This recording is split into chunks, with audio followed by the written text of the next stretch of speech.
வணக்கம் நண்பர்களே. நம்மளுடைய முன்னோர்கள் தினமும் சாப்பிட்ட ஒரு உணவு இன்னைக்கு உலகம் முழுவதுமே ஃபர்மெண்டட் ரைஸ் என்று ஆராய்ச்சி செய்யப்படும் அளவிற்கு முக்கியத்துவம் பெற்றிருக்குது. நேற்று இரவு மீதம் இருந்த சாதத்தை தண்ணீர் ஊற வைத்து காலையில வெங்காயம், மோர், பச்சை மிளகாய் சேர்த்து சாப்பிடும் பழக்கம் பல கிராமங்கள்ல இன்னுமே இருக்குது. இன்று பலர் இத ஏழைகளின் உணவு என்று நினைத்தாலும் உண்மையில இது குடல் ஆரோக்கியம், செரிமானம், சில விட்டமின் பி காம்ப்ளெக்ஸ், விட்டமின்கள் மற்றும் நன்மை தரக்கூடிய நுண்ணுயிரிகளான ப்ரோபயாட்டிக் போன்றவை குறித்து ஆராய்ச்சிகள் நடைபெற்று வருகின்றன. இன்னைக்கு வீடியோல பழைய சோறுனா என்ன, எப்படி சரியான முறையில் இதை தயாரிக்கிறது, இதில் இருக்கக்கூடிய ஊட்டச்சத்துக்கள் என்ன, தினமும் சாப்பிட்டால் என்னென்ன நன்மைகள் உடலுக்கு ஏற்படும், யாரெல்லாம் இதை சாப்பிடலாம், யாரெல்லாம் ரொம்பவே கவனமாக இதை எடுக்கணும், யார் சாப்பிடக்கூடாது, அறிவியல் என்ன சொல்லுது, எல்லாத்தையும் நம்ம முழுமையாக பார்க்க போகிறோம். என்னென்ன நோய்களுக்கு இது மருந்தாக செயல்படுகிறது அப்படிங்கிறதையும் நம்ம பார்க்க போகிறோம். ஸோ வீடியோவை ஸ்கிப் பண்ணாமல் கடைசி வரைக்கும் பாருங்கள். இந்த ஒரு வீடியோ கண்டிப்பாக உங்களுடைய உடல் நலத்திற்கு மிகவும் முக்கியமான ஒரு வீடியோவாக இருக்கும். உங்கள் ஆரோக்கியம் உங்கள் கையில்தான். பழைய சோறுங்கிறது நேற்று நைட்டு சமைச்ச சாதத்தில் தண்ணி ஊற்றி வச்சு வைக்கக்கூடிய ஒரு சாதம் தான் பழைய சாதம். அதில் என்ன அப்படி ஒரு அற்புதம்? அதில் நொதித்தல் அப்படின்னு சொல்லக்கூடிய ஒரு ப்ராசஸ் நடக்கும். இதை இங்கிலீஷில் ஃபர்மெண்டேஷன் அப்படின்னு நம்ம சொல்லுவோம். ஸோ அந்த ஃபர்மெண்டேஷன் ஆகுறத தான் ஆகி வரக்கூடிய அந்த சாதம் தான் அமிர்தம், அதாவது சத்துக்கள் அப்படின்னு சொல்கிறோம். இந்த நொதித்தல் காரணமாக சில பாக்டீரியாக்கள் அங்கே வளர தொடங்கும். இதனால் உணவுடைய தன்மையில் சில மாற்றங்கள் ஏற்படும். இதைத்தான் பல நாடுகளில் ஃபர்மெண்டட் ரைஸ் அப்படின்னு அழைக்கிறாங்க. லட்சக்கணக்கில் கொடுத்து இந்த ரைஸை 1000 2000ன்னு செலவு பண்ணி இந்த பழைய சாதத்தை பல நாடுகளில் வாங்கி சாப்பிட்டுட்டு இருக்காங்க. ஸோ இதில் அந்த அளவுக்கு நன்மைகளும் ஆரோக்கியமும் நிறைஞ்சிருக்குது. ஸோ இதை எப்படி சரியான முறையில் தயாரிக்கணும் அப்படிங்கிறத பார்த்துடலாம்.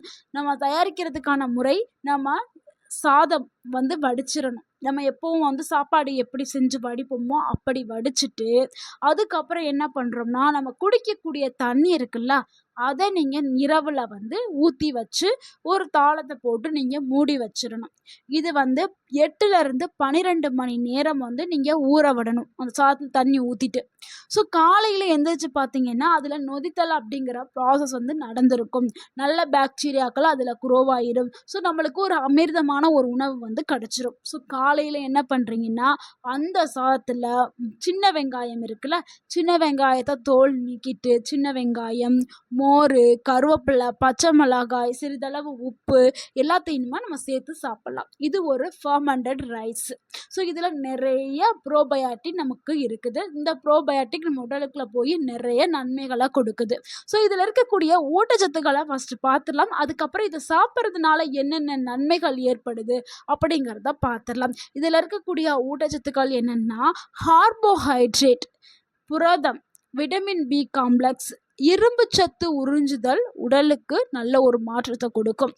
அடுத்து பொட்டாசியம், மெக்னீசியம், நன்மை தரக்கூடிய நுண்ணுயிரிகள், ப்ரோபயாட்டிக், இது எல்லாமே இந்த பழைய சாதத்தில் இருக்கக்கூடிய ஊட்டச்சத்துக்கள். இது உடலுக்கு ரொம்பவுமே தேவையான ஊட்டச்சத்துக்கள். ஸோ இது பல உறுப்புகளையுமே ஆரோக்கியமாக வச்சுக்கிறதுக்கும் இந்த ஊட்டச்சத்துக்கள் பயன்படுது. ஸோ இந்த பழைய சாதத்தை சாப்பிட்றதுனால உடலில் ஏற்படக்கூடிய நன்மைகளை பார்த்துடலாம். அதில் முதலாவது நன்மை என்னென்னா, குடல் ஆரோக்கியத்தை மேம்படுத்துறதுக்கு பழைய சாதம் பயன்படுது. இந்த நொதித்த உணவுகளில் காணக்கூடிய சில நுண்ணுயிரிகள் குடலுடைய நுண்ணுயிரி சமநிலைக்கு ஆதரவாக இருக்குது. இதனால் செரிமானம் மேம்படும், மலச்சிக்கல் குறையும், வயிற்று இருக்கக்கூடிய சில பிரச்சனைகள் எல்லாமே குறையிறதுக்கு இது பயன்படுதுங்க. ஸோ இது நம்ம ரெகுலராக எடுத்துக்கிற போது நல்ல ஒரு செரிமான சிஸ்டம் நம்மளுக்கு கிடைக்கும். அடுத்து இரண்டாவது நன்மை என்னென்னா, உடலை குளிர்ச்சியாக வச்சுக்கிறதுக்கு பயன்படுது. கோடை காலங்கள் வந்தாவே வெயில் நம்மளை வெளுத்து வாங்கும். அந்த டைமில் நம்மளுக்கு உடல் சூடு அதிகமாக இருக்கும். உடல் சூட்டுனால வெப்பத்தினால பல நோய்கள் நம்மளை தாக்கும். ஸோ அந்த டைம்ல நம்மளுடைய உடல் வெப்பநிலையை கட்டுப்படுத்துறதுக்கு இந்த பழைய சாதம் வந்து பயன்படுது. அடுத்து 3வது நன்மை என்னன்னா, நீண்ட நேரம் பசி எடுக்காம இருக்கிறதுக்கு இந்த பழைய சாதம் பயன்படுது. இந்த பழைய சாதத்துல மோர், வெங்காயம் இதெல்லாம் சேர்ப்போம்ல. ஸோ நார்ச்சத்து கொண்ட உணவுகளோடு நம்ம சேர்த்து இந்த பழைய சாதத்தை நம்ம சாப்பிடும்போது நீண்ட நேரம் வயிறு நிறைந்த ஒரு உணர்வை கொடுக்கறதுக்கு பயன்படுது. அதனால தான் விவசாயிகள் என்ன பண்ணுவாங்க, காலையில பழைய சாதம், பழைய கஞ்சியை சாப்பிட்டுட்டு தான் வயல்வெளியிலே இறங்குவாங்க. ஏன்னா அவங்க மணிக்கணக்கா வேலை செய்வாங்க, வெயில நின்று தான் வேலை செய்வாங்க.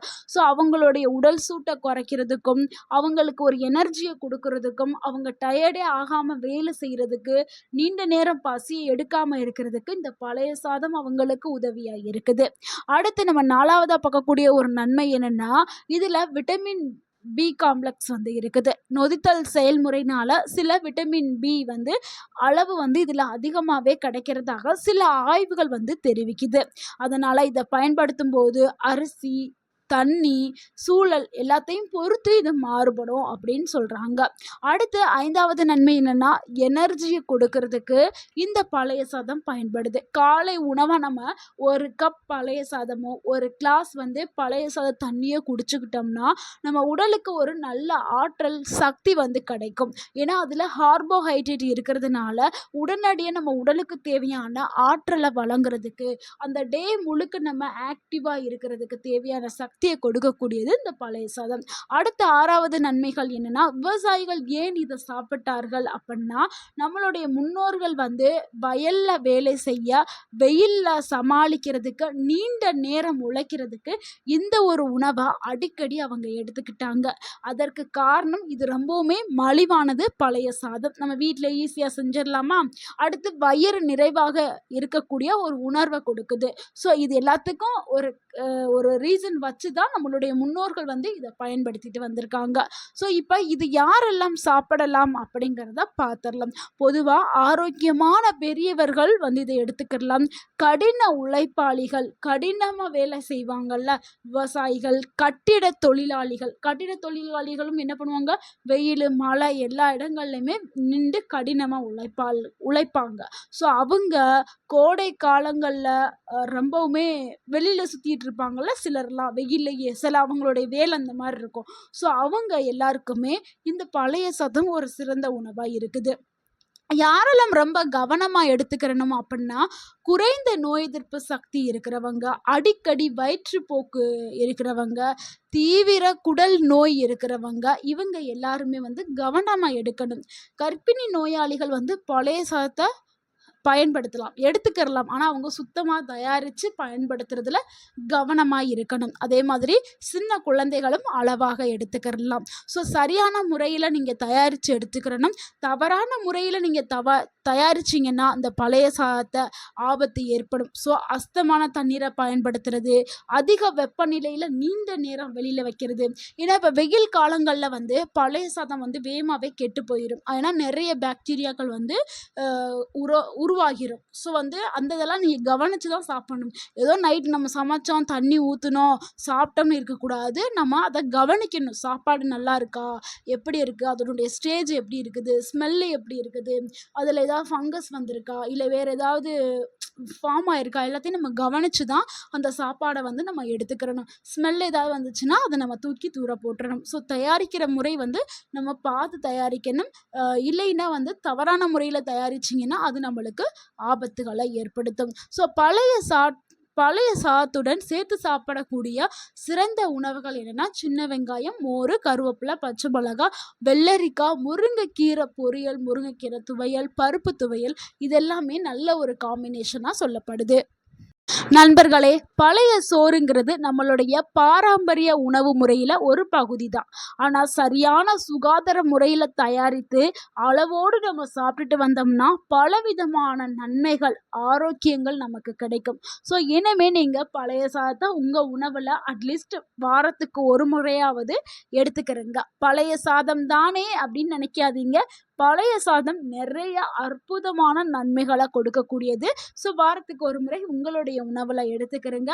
இந்த தகவல் உங்களுக்கு பயனுள்ளதாக இருந்திருந்தால் இந்த வீடியோக்கு ஒரு லைக் பண்ணுங்க. இந்த வீடியோவை உங்களுடைய ஃப்ரெண்ட்ஸ் அண்ட் ஃபேமிலிக்கு ஷேர் பண்ணுங்க. மறக்காம நம்ம சேனலை சப்ஸ்கிரைப் பண்ணுங்க, சப்போர்ட் பண்ணுங்க, கமெண்ட் பண்ணுங்க. தேங்க்யூ ஃபார் வாட்சிங் அண்ட் வாழ்க வளமுடன். உங்கள் ஆரோக்கியம் உங்கள் கையில் தான். நன்றி, வணக்கம்.